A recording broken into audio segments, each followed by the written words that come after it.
Olá, pessoal. Estamos aqui para a gente dar início ao nosso podcast Pode Incluir. E hoje, esse primeiro episódio, nós vamos falar um pouco sobre como nasceu esse projeto, como Deus tem feito a gente chegar até aqui para ser uma voz para falar sobre inclusão, não só dentro do ambiente da igreja, mas também na sociedade em geral. Então, nosso intuito aqui é trazer muita informação, falar sobre a inclusão no reino de Deus, e Deus tem muito para falar conosco aqui.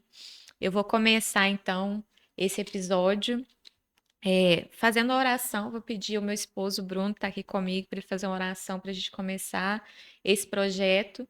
Tudo na vida de um cristão começa com oração, termina com oração. Então, nós vamos começar esse podcast que chama Pode Incluir com uma oração, né? Amém. Olá a todos, paz do Senhor. Estamos aqui mais uma vez falando de inclusão, mas de uma maneira diferente, iniciando no Pode Incluir. Senhor meu Deus, nós te agradecemos, Senhor, por esse momento, por essa oportunidade, Senhor Jesus Cristo, por tudo que o Senhor tem feito em nossas vidas. Por isso eu te peço, Senhor, que esse podcast venha alcançar milhares e milhares de vidas, Senhor, para a honra e glória do teu santo e poderoso nome. Ser conosco, Pai. Amém, amém e amém. Amém. Então, nós vamos começar nos apresentando, né? Falar quem nós somos e vamos falar um pouco de como chegamos até aqui.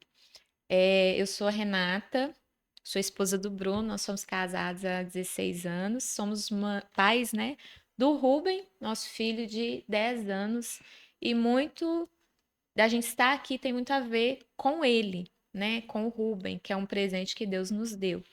Então, nós somos pastores ali na Igreja Batista Amigos de Deus e nós somos líderes do Ministério de Inclusão da nossa igreja. Às vezes é engraçado falar, né, sobre o Ministério de Inclusão no ambiente da igreja. Necessita disso? Necessita. E nós vamos falar um pouco sobre isso. Por que é tão necessário, né? A inclusão não só na igreja, mas em todos os ambientes, mas na igreja também é necessário. Então, a minha apresentação é essa. A gente vai estar aqui batendo um papo e vou deixar meu esposo também se apresentar. Ok. Meu nome é Bruno, né? Eu sou pastor na igreja Amigos de Deus, né? Sou pastor auxiliar, atuo no louvor, atuo na inclusão, na escola bíblica. E esse projeto nasceu, né, nos nossos corações, principalmente do coração da minha esposa, né? E por sermos pais atípicos, né, nós vimos assim a necessidade no meio do povo de Deus, no meio da igreja, também uma questão de muito esclarecimento para as pessoas, né? Esclarecimento como lidar com filho atípico, como lidar com pessoas atípicas, né? Com transtornos, com TDAH, com autismo e muitos outros, né? Síndrome de Down. E através desse projeto nós temos alcançado muitas vidas, né, ali na IBAD, para a honra e glória do Senhor. Amém. Então, devidamente apresentados, né? Nós vamos começar esse podcast, eu acho importante, contando um pouco da nossa história, né? Como que a gente chegou até aqui, por que que nós acreditamos que Deus está nos dando uma voz para falar sobre esse tema que é tão importante, né? Como eu falei, nós somos casados, né, há 16 anos, e a gente ficou casado durante 6 anos sem ter filhos, né? E projetamos, planejamos o Ruben. Foi muito sonhado, né? A gente planejou mesmo para ter ele. E o Rubem nasceu, foi um presente nas nossas vidas. E em determinado momento a gente começou a observar, né, Bruno, que o desenvolvimento do Rubem eh, não foi conforme era esperado. A gente fala dentro, depois, né, com o conhecimento que a gente adquiriu, que a criança ela tem um marco de desenvolvimento. E o Ruben, ele estava meio que fora desses marcos, né? Ele não se encaixava no padrão que era esperado para a idade dele de desenvolvimento. Foi quando a gente começou a procurar, né, médicos e não sabíamos, né, sobre o autismo. A gente vai falar, né, dos diagnósticos que a gente recebeu do Ruben. Um deles foi o autismo e a gente ainda não sabia. que o Ruben era autista. Então a gente procurou diversos médicos, que foi desde de neuro até ortopedista, porque ele demorou muito, né, Bruno, Para para caminhar, para falar, para né? rolar na cama. Eu lembro que com 9 meses quase ele tinha muita dificuldade de rolar na cama e a gente achava que era porque ele era um bebê mais gordinho, né? Sim. Ele era bem fortinho, a gente achava muito que era por isso que ele não conseguia fazer as certas atividades, mas já era do autismo, né? Tinha um atraso motor e cognitivo também que já estava ali, né? Fazia parte dele. Então, a gente procurou vários médicos, fizemos vários exames, porque, por exemplo, por ele não falar, uma das coisas que poderia ser era surdez, né? A gente fez, né? Eu lembro que a gente fez um exame que ele tinha que dormir, né? Você lembra O disso? Bera, o nome do exame. Isso. E ele não dormia, ele sempre foi muito agitado. Eu lembro da gente passar noites, né, com ele no colo, porque ele tinha dificuldade para dormir e com ele no colo, balançando, e ele não dormia. Tudo isso já era sintomas do autismo e a gente não sabia, né? Então a gente sofreu um pouquinho. Às vezes as pessoas têm medo, né, do diagnóstico, mas acho que o Bruno pode falar o mesmo que eu, que o diagnóstico ele é libertador, né? Ele nos ajuda a focar naquilo que a criança precisa. Então, é, nesse processo aí, a gente fez por volta dos 2 anos e meio, não foi? Que a gente teve um primeiro diagnóstico. Doutora Eisler, que eu lembro que ela que foi que deu um primeiro parecer e nem era um diagnóstico de autismo. Na época era um transtorno de desenvolvimento global que falava. O autismo era ainda pouco falado. E eu lembro que antes de ir nessa neuro, eu fui em um outro neuro que falou com a gente que era normal, né? Que os atrasos que o Ruben tinha era normal. Por isso que quando às vezes pai, mães vêm nos procurar para tirar alguma dúvida, eu falo para procurar um profissional que seja especializado, que tenha vivência, né, sobre transtorno, porque o transtorno é um diagnóstico que é dado por avaliação médica, não tem um exame que fala que a criança é autista. A gente faz exames para excluir outras possibilidades. Mas no autismo não existe um exame que fala que a criança é autista, né? É mesmo uma avaliação clínica, e também não é feita do dia para a noite, ela tem um processo, né, para ser fechada. Então, diante dessa avaliação, é que o médico dá um diagnóstico, dá um laudo para a criança. Então, por volta dos 2 anos e meio, né? A gente começou a fazer. Vários exames. E quando o Ruben fez mais ou menos 5 anos, é que foi fechado o diagnóstico do autismo, né? E isso foi muito bom que podemos tratar da maneira correta, né? Tivemos a oportunidade de começar a tratar cedo, né? Com 5 anos de idade. E isso tem trago assim muitos ganhos, né? Para ele, para nós, né? Para o desenvolvimento dele. E graças a Deus, né? Estamos caminhando aí até hoje. O Rubem está com 10 anos. Estamos caminhando até hoje nos tratamentos, nas terapias, aulas de reforço e tudo mais.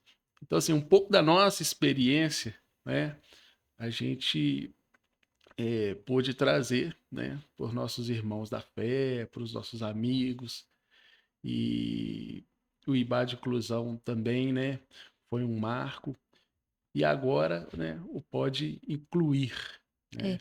E só voltando um pouquinho aqui na nossa história, que eu lembro que às vezes é importante falar para alguns pais que assistirem se identificarem, né? Às vezes até poder identificar nos filhos alguma coisa que veja diferente. Eu lembro que o Ruben tinha esses sintomas que era dificuldade de dormir, e quando ele ficava muito nervoso, eu lembro que era algo que me desesperava, que o Ruben, ele batia a cabeça na parede. Não sei se o Bruno lembra disso, porque para mim era muito desesperador. Ver ele fazendo aquilo, chorando muito, e eu não sabia o que fazer. Às vezes a gente segurava, a gente tirava de um lugar que podia machucar, mas era desesperador. E isso eram os momentos de crise, né? Quem é pai de criança autista, né, teme esse momento da crise, mas o diagnóstico veio para nos ajudar até nisso.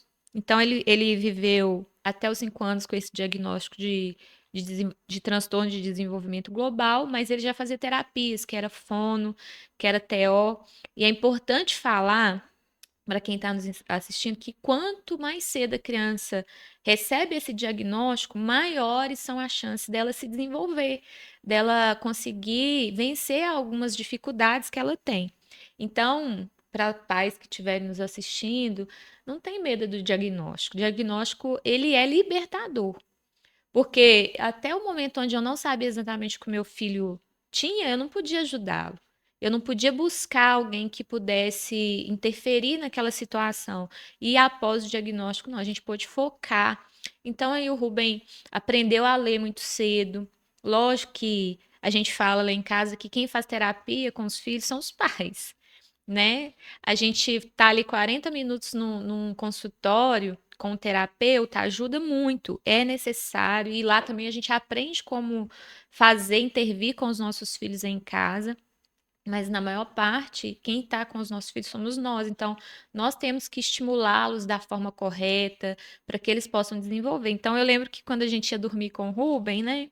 Lá em casa, a gente levava os livros dele, ele escolhia o livro que ele mais gostava e a gente sempre lia com ele antes de dormir. Até hoje, às vezes, a gente faz isso. Hoje ele gosta mesmo de entrar pro quarto dele e fala, mãe, eu vou ler antes de dormir. Mas a gente fez muito isso com ele, isso ajudou muito no desenvolvimento da leitura. E às vezes a gente acha que a gente vai ter que fazer coisas extraordinárias para a criança desenvolver, mas é o dia a dia, é você sendo intencional no dia a dia, né? E foi isso que a gente fez com o Ruben. A gente foi sendo intencional, né? Até hoje a gente é intencional no que a gente faz. E a gente está muito feliz com o desenvolvimento dele, porque a gente vê o progresso. E uma coisa que a gente lidar com pessoas na igreja que precisam falar sobre isso, né? Sobre os transtornos dos filhos, às vezes tem dificuldade porque já foi tão deixado de lado em outros ambientes.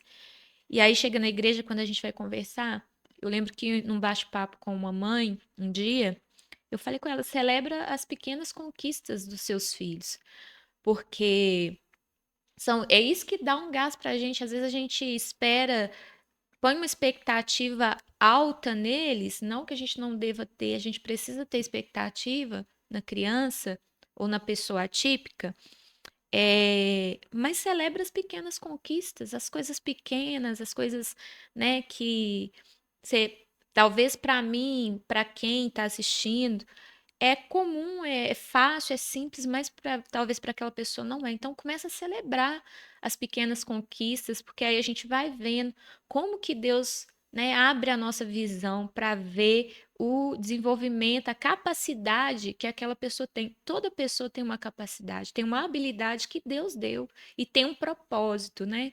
Uma das coisas que Deus me falou nessa caminhada com meu filho toda mãe tem um momento de questionamento, os pais, né? Questionam como que vai ser o futuro do meu filho, como que ele vai se desenvolver, e é uma das nossas preocupações, né, Bruno? Tem que se preocupar mesmo com o futuro, mas a gente não se prendeu a isso. E aí eu lembro que um dia de questionamento Deus falou comigo, lá no Salmo 139, né, que fala que todos os nossos dias estão escritos no livro do Senhor. E Deus falou comigo: você acha que seu filho não é um propósito meu, não? Você não acha que eu criei ele dessa forma com um propósito? Então, a partir daquele dia, eu comecei a enxergar meu filho como um propósito do Senhor, que ele é. E todas as pessoas dessa terra têm um propósito no Senhor. E o meu filho também tem. Então, Deus me falou claramente isso: seu filho é um propósito meu. Né? E quando eu comecei a enxergar isso, ficou muito mais leve. Né? Eu sei que o meu filho tem um propósito, a gente até ri dele, que às vezes quando a gente sai para ministrar em alguma igreja, né, Bruno? Fala aí, como é que ele se Ele quer comporta? pregar, ele quer tocar, ele quer cantar. É uma coisa muito interessante, porque nós que somos pais de crianças atípicas, né? A gente tem um cuidado redobrado com eles, mas o mais interessante é que, por eles virem atípicos, nos tornou pessoas melhores, né? No cuidado, na condução, né? Nas tomadas de decisões. E isso nos torna pessoas melhores, pessoas mais cuidadosas. E todo esse propósito veio trabalhando também as nossas vidas, né? Como pastores, nós não éramos pastores ainda, né? Mas esse cuidado que tivemos com o Rubi foi nos tornando pessoas mais pacientes, mais longânimas, né? E ao decorrer do tempo, isso melhorou muito as nossas vidas, né? Eu vejo a mão de Deus em cada momento, né? Eu vejo a mão de Deus nos moldando a cada momento, eu vejo a mão de Deus nos ensinando a cada momento, né? Trabalha muito a nossa vida, trabalha muito a nossa perspectiva, trabalha muito a nossa esperança, essa questão de celebrar pequenos avanços, né? A gente começa a valorizar a vida, a gente começa a valorizar mais os detalhes da vida, né? Que nessa correria, nesse mundo capitalista, né? Que vivemos, né? Eu trabalho com contabilidade, então a gente vê assim uma sociedade que muito capitalista, que está vivendo por dinheiro, né? Vivendo por agora, vivendo com um imediatismo muito grande. E quando nós nos deparamos, né, com um filho atípico, né, nós temos que deixar todas essas coisas de lado, né, e focar na evolução, no crescimento, com mais paciência, com mais calma. E eu vejo que é Deus nos colocando, às vezes, no nosso propósito, né? E glória a Deus pelo nosso filho e pelas crianças que vieram, né, dessa maneira. É. E é interessante a gente falar, a gente está contando esse pedaço da nossa história, né? Porque às vezes as pessoas floreiam muito e a gente está falando da nossa realidade, o que a gente vive hoje com o Rubem, essa esperança, né, de ver os avanços que ele tem. Foi um processo, né? Todos nós precisamos de processos. E Deus nos deu, né, um processo da gente chorar, da gente questionar também, mas também nos mostrou, né, que o Rubem tem um propósito, que Deus é que formou ele assim, que Deus tem nos dado tudo que é necessário para a gente conduzir o Rubem para o propósito dele, né? Então, quando eu vejo, né, a gente estava aqui falando, quando eu vejo o Rubem, a gente vai pregar, ele quer ir para o altar também, quer pregar, eu vejo Deus nisso, né? Como que Deus está moldando o Rubem para ele ser quem o Senhor chamou ele para ser, né? E Deus está nos capacitando como pais para conduzir o Rubem para o propósito dele, né? Que esse é o nosso papel principal, né? Conduzir o Rubem para o propósito que Deus tem para ele. Deus tem nos dado tudo, assim, Deus nos surpreende, né? Às vezes, através disso, né, desse processo que Deus fez, né, na nossa vida com o Rubem, como o Bruno falou, nós fomos muito moldados também, né? Com o Rubem molda a gente todo dia, é uma criança alegre para cima, né? Eu falo que eu brinco que eu assim às vezes acordava meio de mau humor e o Rubem já acorda cantando todo dia, né? Ele acorda cantando, feliz, mudou a nossa realidade, né? E a gente sabe que no autismo tem vários níveis, né, de suporte aí, e às vezes a pessoa fala, ah, mas o Rubem tem um nível de suporte mais baixo, às vezes a gente ouve isso, né, nível de suporte um 2 e 3 que fala, tecnicamente falando, mas às vezes a pessoa, ah, ele tem um autismo leve, que é algo que não está sendo usado mais. Não, o nível de suporte do Rubem é nível de suporte 2, e recentemente, acho que tem um ano mais ou menos, a gente recebeu um segundo diagnóstico. Normalmente o autismo, ele não vem sozinho.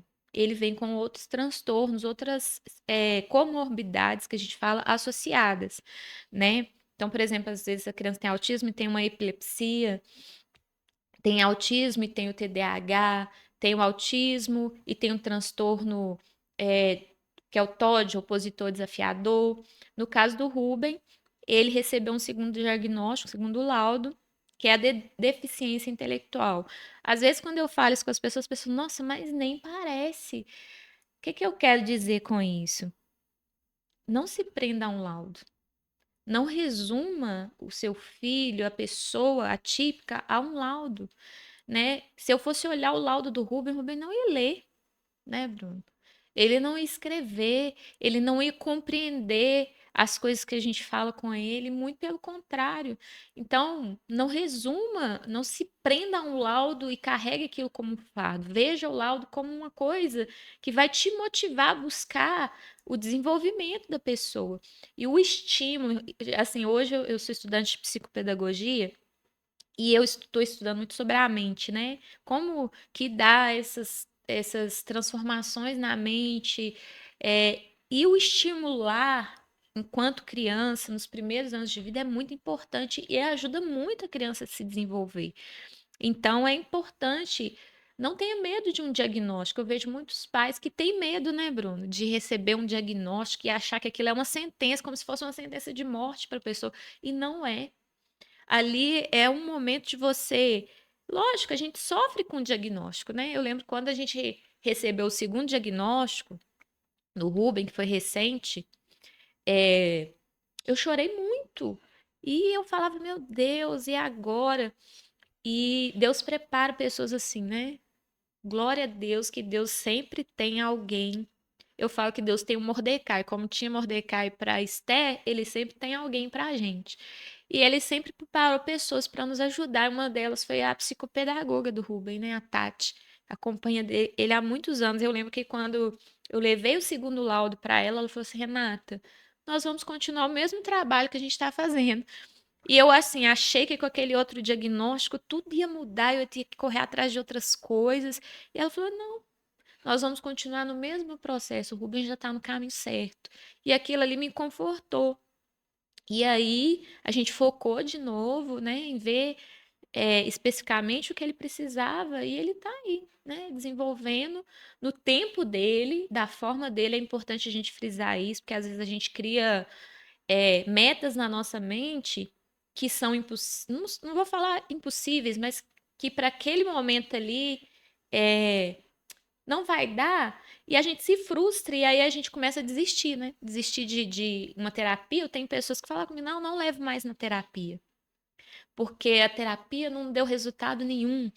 E eu já levei em fulano e beltrano e ciclano e não deu jeito, porque talvez criou uma expectativa irreal, né? Não era realidade e por causa disso se frustrou e aí também desistiu de tudo, não quer mais nada, né? E eu acho que enquanto pai e mãe de pessoa atípica ou um familiar de pessoa atípica não, não tem essa palavra desistir, né? Porque aquela pessoa tá ali e muitas vezes depende mesmo de nós nos posicionarmos. Tudo na nossa vida que a gente for fazer vai custar algo de nós, né? E sendo pais atípicos, vai custar, né, Bruno? Esse posicionamento. Hoje a gente tem um foco mesmo, o que a gente tenta fazer, né, para dar uma condição do Rubens se desenvolver e ser independente da gente. A questão é o seguinte, tem muitas pessoas que colocam a sua esperança, né, em terapias, né? As terapias elas vão auxiliar, vão ajudar, né, no avanço. Então, assim, existem avanços que são intangíveis, existem avanços que não são perceptíveis aos nossos olhos. Por isso que eu falei muito da longanimidade, da paciência, né, da continuidade, né, de uma rotina. Isso tudo trabalha para o desenvolvimento da criança, para o desenvolvimento, né, da pessoa com deficiência. Né? Então, assim, resiliência, persistência, né, rotina, isso tudo faz parte da vida de pessoas que têm é, parentes com deficiência ou a própria pessoa com deficiência. Isso tudo faz parte da nossa vida, né? Resiliência, continuidade, constância, determinação, foco, né? Tem dia que estamos cansados, tem dia que estamos desanimados, né? Somos seres humanos, né? Então, isso tudo influencia, né, no nosso dia a dia. Né? Morando em Belo Horizonte, capital, né? É um trânsito, é um estresse. Isso tudo vai corroborando para esgotar as nossas forças. Por isso que nós, né, nos fortalecemos no Senhor. É. É. Nós nos fortalecemos no Senhor, porque não tem outro caminho, não tem outra vertente. É. O nosso a nossa principal esperança é o Senhor, né? Terapias, laudos médicos, escolas especializadas, isso tudo ajuda, né? Mas a nossa esperança tem que estar firmada no Senhor, verdade? Você vai começar a falar Vou, mas eu do... quero só Ah, finalizar tá. isso para a gente entrar bem. Porque eu Sim, acho que essa parte é importante, porque, como talvez vai ter muitos pais nos ouvindo, eu acho que é a parte que vai dar um start, talvez, para muitas pessoas procurar uma ajuda, né? sim. Procurar É, um. porque assim, muitos pais têm a questão da negação, É, né? Porque um avô fala, um outro fala, uma avó fala, um tio fala, aí começa a negação. Ah, não, esse menino tem nada, não. É. E aí, quanto mais tempo passa, pior fica para o desenvolvimento da criança, para as necessidades que ela precisa, para os apoios que ela precisa. Então, assim, buscar esse laudo mais cedo possível, talvez com a orientação de mais de um profissional, né? Seria melhor ainda, é, é verdade? é. E uma coisa que eu falo com as mães também, quando eu vou conversar, é não comparar seu filho com outra criança, mesmo que ela seja atípica também. Porque cada pessoa tem o seu desenvolvimento, tem a sua forma. Então, às vezes, as pessoas chegam perto de mim e falam assim: Ah, mas o fulano de tal não é igual o Rubem. Rubem faz isso, Rubem faz aquilo. Eu falo, gente, não compara uma pessoa com a outra. Eu não comparo o Rubem com ninguém. Eu vejo o potencial dele e a gente trabalha em cima do potencial que ele tem. E aí é um pouco da nossa história resumida, talvez em outros episódios a gente conte, né, mais experiências que a gente teve, mas através disso, da nossa história, da nossa vivência, Deus começou a trazer no nosso coração o desejo de trabalhar isso dentro do ambiente da igreja. Por quê?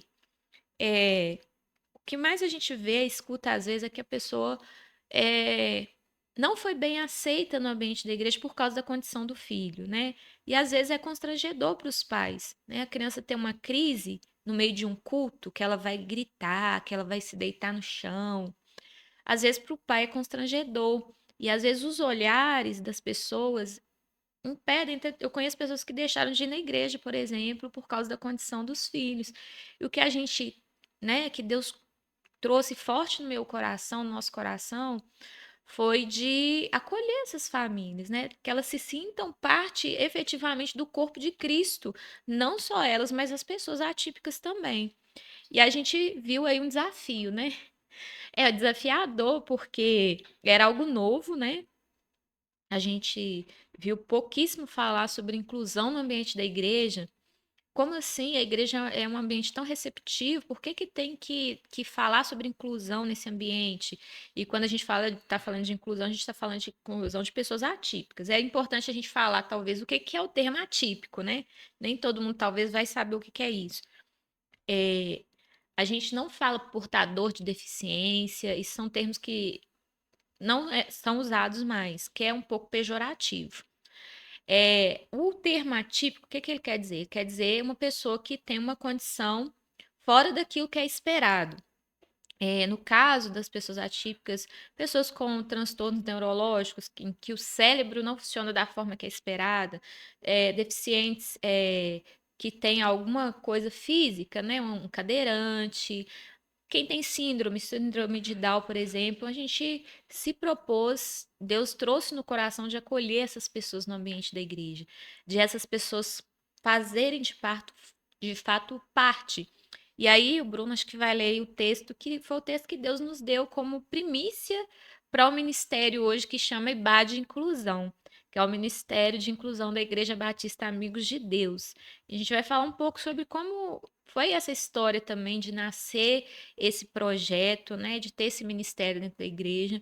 Mas Deus, ele foi tão específico que ele foi nos dando textos bíblicos. E o texto que hoje até faz parte, né, do slogan do ministério é o texto que o Bruno vai ler. É, Evangelho de Marcos, capítulo 16, versículo 15, diz assim: E disse-lhes: Ide por todo mundo, pregai o evangelho a toda criatura. Esse texto, ele foi um texto base. Eu lembro bem que esse desejo começou a queimar, assim, em uma madrugada, que o Rubem até passou mal. Eu levantei para ajudar ele e depois ele dormiu e eu fui orar e Deus começou a trazer isso no meu coração e queimar e me trouxe esse texto. E eu acho interessante esse texto porque pregar o evangelho a toda criatura, às vezes a gente pensa em pregar, em missão, fazer missão e aprender uma outra língua para ir para um outro país, para você falar de Jesus para essa pessoa. E Deus começou a trazer isso no meu coração. Essas pessoas também precisam de Jesus. As pessoas atípicas também precisam de Jesus. Então, talvez a gente vai ter que aprender a falar a linguagem delas para que elas ouçam falar sobre Jesus. Por quê? Por exemplo, uma criança, vou falar do autismo, uma criança autista talvez você vai ter que ter uma outra forma de falar de Jesus para ela, de uma forma que ela compreenda. E isso Deus começou a trazer no meu coração. Para falar com uma pessoa surda, você tem que aprender Libras, né? E aí isso começou a queimar, eu comecei a orar e falei assim, gente, será que realmente isso é algo de Deus ou é algo só dos meus sentimentos, do que eu vejo com meu filho?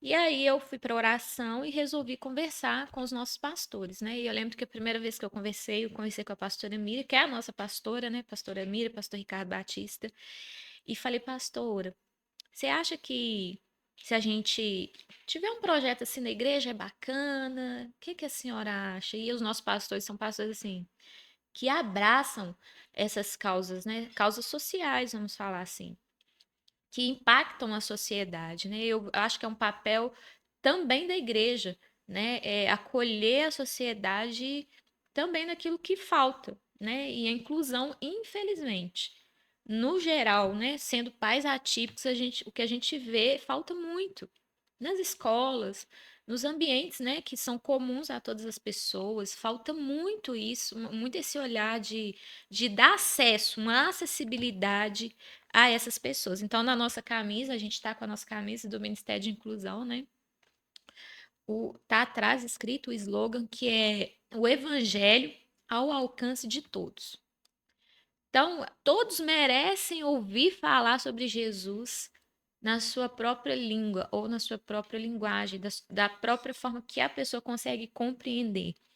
Então, conversei sobre isso com a pastora Miriam, né? E ela ficou muito feliz, né? E não vamos sentar com o nosso pastor, pastor Ricardo. E assim, tem que agradecer muito a Deus pela vida deles, que são pessoas que têm um olhar de amor mesmo, né? Não só pelas pessoas atípicas, mas por aqueles que precisam, né? De receber um suporte. E eles abraçaram mesmo a causa, né? Apresentamos o projeto, né? Isso, importante E falar. criamos um projeto, né? A Renata apresentou esse projeto para o pastor Ricardo na nossa casa e eles ficaram apaixonados, né? Desde o primeiro dia, né? Foi. Desde o primeiro momento. E o interessante é que fomos ganhando parcerias, né? Apoiadores, né? E após a aprovação do pastor Ricardo, montamos uma equipe, né? Sem essa equipe também nós não conseguiríamos fazer o que estamos fazendo, né? E continua aí com a história que eu vou avançando. O Bruno é acelerado. Na verdade, eu que sou, né? Então, aí nasceu, né? Com a aprovação dos nossos pastores, apoiando sempre. Então, tudo que a gente se propõe a fazer, eles estão sempre apoiando, né? Eu gosto de ressaltar, assim, a pastora Mira, por exemplo, no último simpósio de mulheres que teve na nossa igreja, ela quis levar a psicopedagoga do Rubem para dar uma palestra falando sobre inclusão de uma forma geral, né? Como que você chega a uma família, você conversa com a família que tem uma pessoa atípica, às vezes a gente usa termos pejorativos, nem sabe, né? E a palestra dela é muito ligada a isso, muito interessante, né? E se você está assistindo na sua igreja, né, você quer falar sobre esse tema, eu indico muito a ela, que é uma pessoa cristã e que traz esse olhar, né, Às vezes, só você aprender a recepcionar essa pessoa na igreja, para aquela pessoa já é algo tão assim, porque ela está tão acostumada a não ter isso em ambiente nenhum, que quando ela chega no ambiente que tem, ela fica tão feliz, né? E é uma coisa tão simples de se fazer. E aí nasceu o projeto, como o Bruno falou, a partir disso, né? Daquele bebê no colo, vamos falar assim, né, que acabou de nascer, a gente começou a procurar pessoas, né? E Deus trouxe boas pessoas, né? É importante falar isso. Pessoas que têm um coração, primeiro, que eu acho que antes de ter um conhecimento, que também é necessário, tiver um coração que ama, acima de tudo, e não vê as diferenças como uma barreira, né? Então a gente vê as diferenças ali como uma ferramenta para a gente trabalhar. Então aí, quando chega alguém, né? A gente tem, né, hoje, acho que umas 10, 12 crianças autistas no nosso Ministério Infantil e com outros transtornos também. Se a gente for falar de todos, tem mais. Mas especificamente essas que às vezes precisam de uma intervenção diferenciada. A gente tem lá um relatório que a gente pega das crianças, né, e vê as capacidades, as habilidades, as dificuldades para a gente tentar trabalhar específico com aquela criança, É, para que ela possa entender, né? isso aí, durante esse sonho, né, surgiu o desejo de criar, né, uma sala sensorial, né, que às vezes, no momento de crise da criança, durante o culto infantil, né, criamos a sala sensorial para acalmar, né, e para ela se estabilizar, se autorregular e voltar para o convívio das outras crianças, né? É. Isso é interessante falar, né? Porque depois de um ano, mais ou menos, né, do Ministério de Inclusão, o Ministério ainda é um bebê. É, A gente tá, né, com um ano e pouquinho só do ministério, mas a gente já viu tantos avanços, né? Como que Deus tem sido bom conosco e como o Bruno falou, trazendo pessoas, não só as pessoas que trabalham no ministério hoje, que são bênção demais. Então eu quero até mandar um beijo pro pessoal do ministério, que eu tenho certeza que vai assistir, né? Eles fazem parte disso também, vão estar aqui conosco em alguns episódios. São pessoas que Deus separou mesmo. Eu falo que vocês estão lado a lado com a gente no propósito, né? E estão ali se doando, né? Tem um amor, tem um carinho com as famílias, com as crianças. Então, a sala sensorial nasceu no meio, né, de ver a necessidade.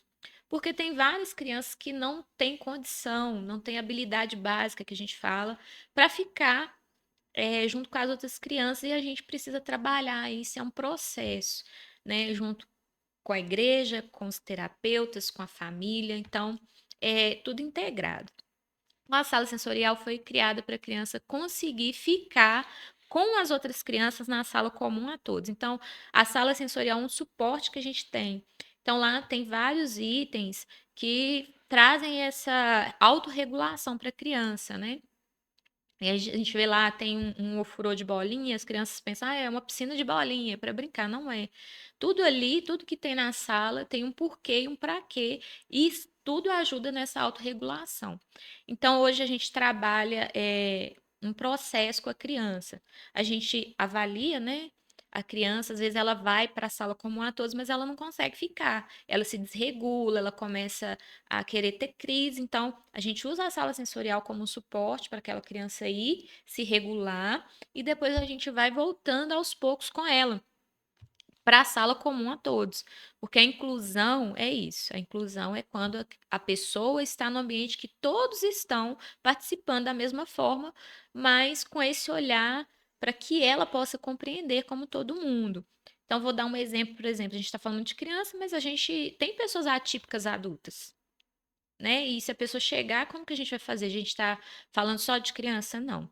Né? A gente tem na nossa igreja, por exemplo, o seu senhor Gils, que ele é deficiente visual, né? Ele não foi assim sempre, ele adquiriu essa doença, né? Ele teve essa complicação do diabetes há pouco tempo.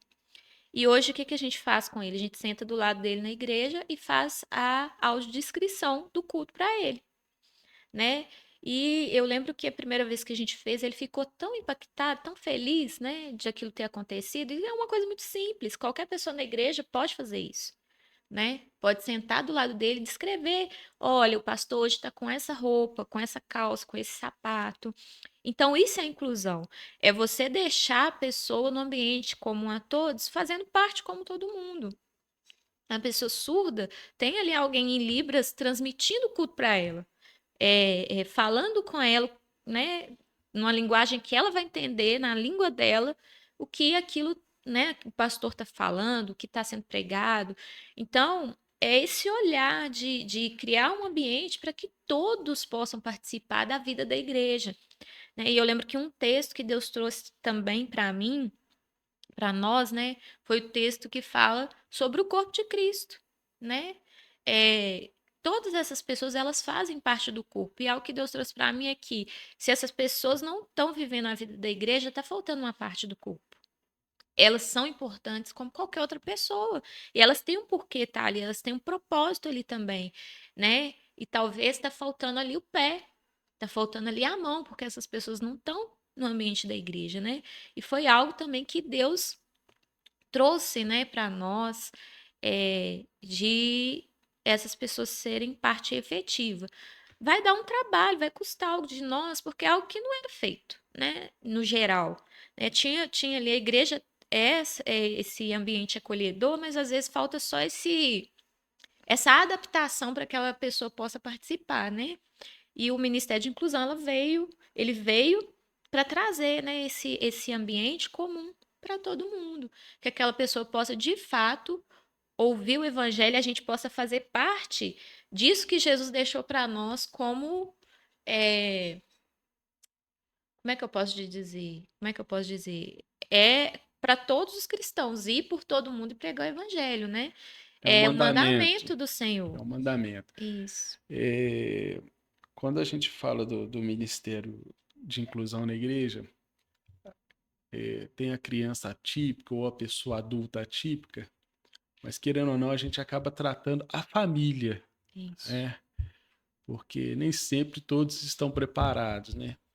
E a nossa igreja, como ambiente de família, né, que a gente valoriza tanto, uma igreja família, a gente acaba tratando todos, né? Tratando o pai, tratando a mãe, é, tratando a avó, o tio, os primos, os irmãos, né?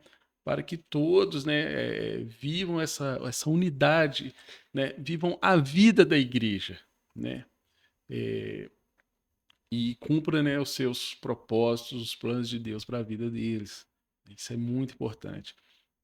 Nesse um ano e poucos meses aí do IBA de Inclusão, né, tivemos a honra de ter, né, a escola de Libras, né, É, que é muito nós estamos na importante. nossa segunda turma já. Tem uma turma formada, né? E em desenvolvimento, porque o Libras é outra língua. É como se fosse aprender inglês. Às vezes a gente acha que é muito simples, né? Mas não é. Né? A comunidade surda, ela tem a própria cultura, então você tem que aprender a cultura da comunidade, você tem que aprender Libras. E a gente vê que não é uma mera, o pastor falou, você vai falar exatamente em Libras o que ele falou, não. É uma interpretação. Você tem que compreender o que é falar para você passar aquela mensagem para a pessoa surda. Então, é, eu acho tão legal porque pessoas ali se proporam a investir um tempo. O nosso curso hoje, para quem não sabe nada de Libras, ele tem duração de 9 meses, mas ele não acaba em 9 meses. Né? A gente ainda está especializando pessoas para aprofundar mais ainda no conhecimento, para ser fidedigno naquele propósito que é de passar a mensagem em Libras, né? Então a gente fez lá na igreja também a gente fez no primeiro ano, quando a gente logo tinha nascido, né? A gente nasceu em julho, em agosto a gente fez um workshop sobre autismo na igreja, trouxe profissionais cristãos, né? Que além de ter um conhecimento dessa terra, tem um conhecimento da palavra, né? Para levar mesmo para o ambiente da igreja. Foram Como mais de fazer 4 horas de workshop, isso? né, vários profissionais de Deus, né, pessoas que vivem a vida da igreja, eh, falando sobre a inclusão, né, Sobre o autismo no sobre o primeiro momento. autismo, e depois tivemos, né, o nosso Seminário. seminário. O seminário foi esse ano, né? tem pouco tempo que aconteceu também. E também foi com esse olhar, mas o seminário, no workshop, a gente focou no autismo, que era o público que a gente tinha na igreja, né? Eram crianças autistas, e que a gente precisava dar um suporte. Então, a gente fez um workshop sobre autismo para toda a igreja. Não é só quando a gente faz um trabalho de inclusão na igreja, ele não é só para as pessoas que têm alguém na família, pessoas que estão no ministério, mas é para toda a igreja, porque a inclusão ela não acontece só através de um ministério de inclusão. Ela acontece quando toda a igreja está apta para receber essas pessoas, né? Para saber como conversar, como lidar com elas, com as diferenças que elas têm. E fazer com que essa diferença não seja um impedimento para essa pessoa estar dentro do ambiente da igreja, para que ela possa participar dentro dos ministérios, né? Se ela tiver alguma habilidade, alguma aptidão para o ministério, ela poder fazer parte ali desse ministério. Então, por isso é importante toda a igreja estar envolvida, né, no projeto. Então, a gente levou, né, o workshop, o seminário, para toda a igreja, para quem quisesse estar ali. Lógico que tem alguns ministérios que eu acho que são específicos. O infantil, por exemplo, é um ministério que tem que investir nisso. Porque você vai receber muita. Hoje tem muito diagnóstico sendo fechado, né? De transtornos, por exemplo. Então é importante o Ministério Infantil estar apto para receber essas pessoas. O diaconato da igreja, que é um ministério que recepciona pessoas na igreja, é importante saber, né, sobre como receber e lidar com essas pessoas dentro da igreja, né? Mas toda a igreja precisa estar envolvida nisso, precisa ter esse olhar, né? A igreja, ela faz esse papel na sociedade. E algo que Deus tem me trago nos últimos dias é que a igreja não pode estar atrás do que o mundo faz. A gente é que tem que ditar para o mundo o passo, vamos dizer assim. Então, se você vai no estádio de futebol e lá tem um ambiente separado para essas pessoas, você vai no carnaval, você vê isso, né? Tem lá o stand, o lugar que é específico para as pessoas atípicas estarem. Por que que a igreja não pode ter um ambiente que vai acolher essas pessoas, né? A gente não tem que estar atrás do mundo, a gente tem que ditar para o mundo, né? E eu acho que a igreja também faz muito bem esse papel social, né? A gente está nossa igreja, então, assim, eu posso falar da nossa igreja, que é onde a gente convive, né?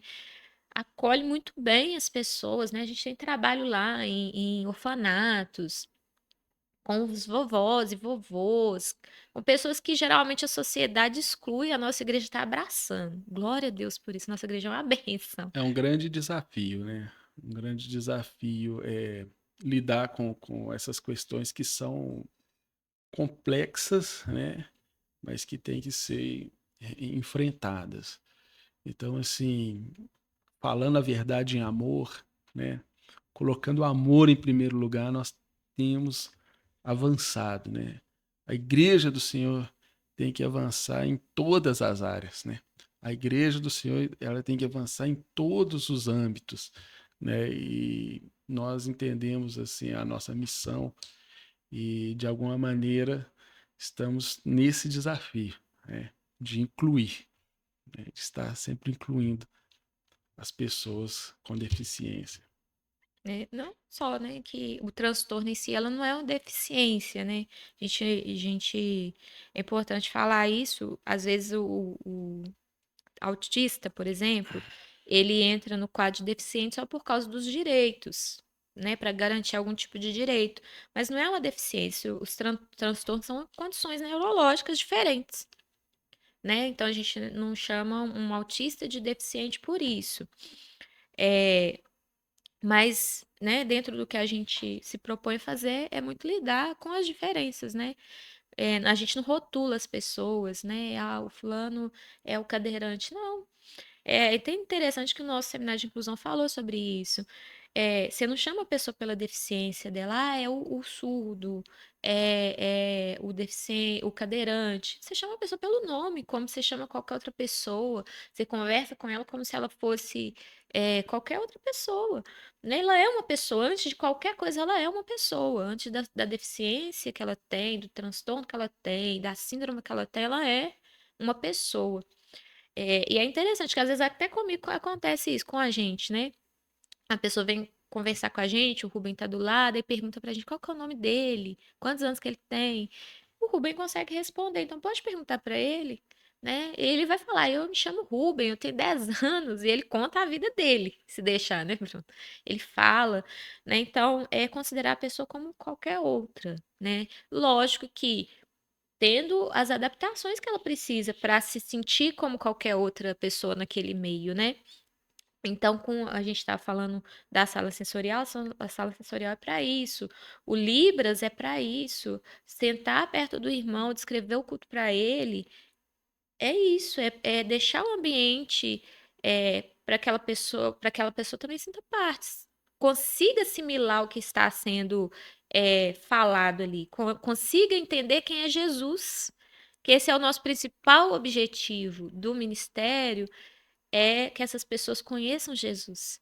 E aí eu vejo muitas vezes, eu já ouvi isso, pessoas falando, ah, mas ele não entende, então ele não precisa. Todos nós precisamos ouvir falar de Jesus. Todo ser humano precisa. E eles também. Só que da forma que eles conseguem compreender. Então, a gente tem criança lá típica, autista não verbal. Ela não fala, e às vezes é muito difícil você entender se ela está compreendendo ou não. Por causa disso, eu vou parar de falar de Jesus para ela, eu não posso, né? Eu vou tentando, esgotando todas as possibilidades que eu tenho para que haja uma compreensão. Então a gente fica muito feliz, por exemplo. A gente tem lá o Otávio, né? Da Raquel. Eu vou tentar trazer a Raquel, que também que é uma mãe atípica que a gente tem com o Otávio. O Otávio chegou na igreja, ele não conseguia ficar no culto.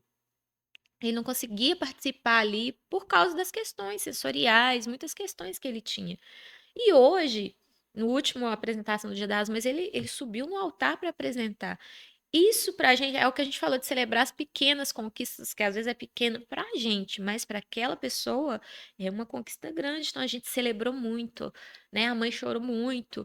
Então, assim, isso pra gente já traz pra gente, né, uma alegria que talvez para as pessoas que estão de fora e não entendem esse processo é uma coisa pequena, mas é uma grande conquista, né? Então a gente está indo assim, né? Então a gente faz, né, junto com outros ministérios da igreja, também isso é importante falar, a integração dos ministérios, né, entre a igreja ajuda muito. Então a gente tem ministérios que têm nos ajudado, Ministério de Mães, por exemplo, a gente faz um café com as mães atípicas. No próximo sábado agora, nós vamos fazer né, a gente está hoje dia 24, no dia 31 de agosto, nós vamos fazer um churrasco com as famílias atípicas, né? Para promover esse ambiente de conhecimento, de interação entre as famílias, né? Para que um possa ajudar o outro. A vida da igreja é isso, é um auxiliando o outro, né? Um ajudando o outro. Quando um está mais fraco, o outro está ali para ajudar a levantar. É o que a palavra fala, né? Melhor serem dois do que um, porque se um cair, o outro ajuda a levantar. Então, a gente está promovendo também esse ambiente entre as famílias para se conhecerem, e às vezes tem cafés que tem mães típicas e tem mães atípicas que conversam entre si e uma fala do desafio da outra, porque todo mundo tem desafios na vida, não é só famílias atípicas, né? E uma conversa com a outra e troca figurinha ali, se ajuda e ora junto. Então a gente está promovendo também esse ambiente. Ah, é um churrasco, é só socializar? Não é. É promover a vida da igreja, né? A unidade do corpo. A comunhão. Isso. Eu tô vendo ali que nós Tá estamos nos acabando, né? minutos finais ali. Eu queria passar uma mensagem para as famílias atípicas, mas principalmente, né, para os pais. Né? Você que está me assistindo, para os pais, para o homem, para o pai. Né? Nós temos várias situações, né? Nesses 10 anos aí que somos pais do Rubem, a gente conheceu muitas pessoas, muitas famílias atípicas e em muitos casos, né, o pai foi embora, ou o pai se tornou omisso e toda a responsabilidade ficou com a mãe, né? Eu queria passar essa mensagem para você, pai, que você é fundamental, né, no desenvolvimento do seu filho. Talvez seu filho não veio da maneira que você quis, talvez as coisas não aconteceram da maneira que você quis, mas a partir do momento que você se tornou pai, é, você tem uma missão aqui nessa terra. E a sua principal missão é dar destino para o seu filho. É. Então, assim, talvez eu não vou deixar um grande patrimônio para o meu filho. Né? Talvez eu não vou deixar dinheiro, né? Carros, casas. Talvez eu não vou deixar isso, mas eu tenho que deixar um destino para o meu filho. E eu vou deixar o evangelho de Cristo para o meu filho. Eu vou dar para o meu filho a oportunidade de conhecer a Deus de verdade. É. Eu vou ensinar para ele no caminho, né? Todo mundo fala desse texto, mas a prática, às vezes, ela é defasada, né? Então, os nossos filhos, eles vão aprender conosco no caminho. Eu quero dizer para você, pai, que não desista da sua missão, né? Como um soldado que vai na guerra disposto a morrer pela sua pátria, pelo seu ideal, seja este pai para o seu filho, né? Morra por ele, morra pela sua casa, né? Não preocupe somente com a provisão material, mas em todos os âmbitos, né? Afetiva, amorosa, Espiritual. espiritual, cumprindo o seu sacerdócio, né? Então, assim, o maior bem que eu vou deixar para o meu filho é a oportunidade dele ter conhecido Jesus Cristo intimamente, né? Dele ter conhecido a palavra de Deus intimamente. Então, eu faço esse apelo aos pais aqui neste podcast. Não desista dos seus filhos, não desista da sua missão. Que o Senhor venha te fortalecer. Eu quero te dizer, talvez você esteja cansado, mas Deus é aquele que nos renova as nossas forças. Né?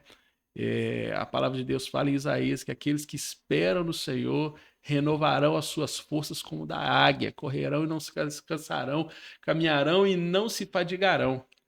Então, Pai, aceite esse desafio de verdade e cumpra a sua missão. Amém? Amém. É isso mesmo, né?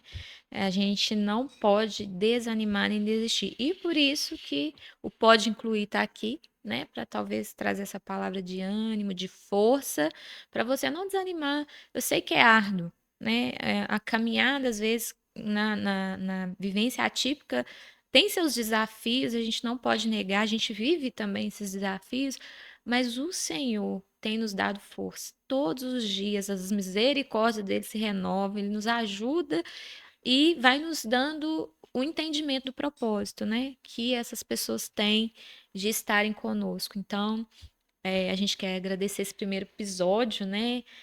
Do Pode Incluir. Eu queria dizer que teremos grandes parceiros, né, nesse podcast, né, profissionais, pastores, né, psicanalistas, Pais, pais, mães. mães, servos da nossa equipe, né, pessoas que servem, né, na nossa equipe do IBA de Inclusão também, né?